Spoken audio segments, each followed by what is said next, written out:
എന്നാണ് എൻ്റെ കല്യാണം എന്ന് ചോദിച്ചിട്ടുണ്ടായിരുന്ന ആൾക്കാർ ഒരുപാട് പേരുണ്ടായിരുന്നു. കമൻസിലായാലും അടുത്തത് ജിംഷാൻ്റെ കല്യാണമാണോ, അടുത്ത ജിംഷാൻ്റെ കല്യാണം അങ്ങനെ ചോദിക്കുന്നുണ്ടായിരുന്നു. അപ്പോൾ ഓൽക്കെല്ലാം ഒരു ചോദ്യത്തിന് അറുതി വരുത്തിക്കൊണ്ട് അടുത്തത് എൻ്റെ കല്യാണം തന്നെയാണ്.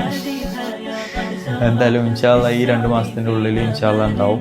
അപ്പോൾ അതിനോടനുബന്ധിച്ചും കൂടെയാണ് ഈ പണികളും കാര്യങ്ങളൊക്കെ നമ്മളത് കഴിഞ്ഞിട്ടുള്ളത്.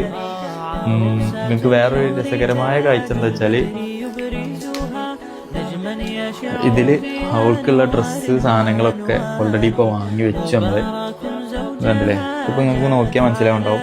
പിന്നെ ആകെ റോയും പിന്നെ ഈ തൂക്കിയിട്ട ഡ്രസ്സ് മാത്രമേ, ബാക്കി മൊത്തം കല്യാണപ്പെണ്ണിന് വേണ്ടിയിട്ട് മേടിച്ചിട്ടുള്ള ഡ്രസ്സുകളാണ്. കാരണം ഒരു പെൺകുട്ടി കയറി വരുമ്പോൾ, നമ്മളൊരു വീട്ടിൽ പുതുതായൊരു പെൺകുട്ടി കയറി വരുന്ന സമയത്ത് ആ കുട്ടിക്കുള്ള സാധനങ്ങളും കാര്യങ്ങളും വാങ്ങണം എന്നുള്ളതൊക്കെ ഞാൻ അറിയുന്നത് ഇപ്പോഴാണ്.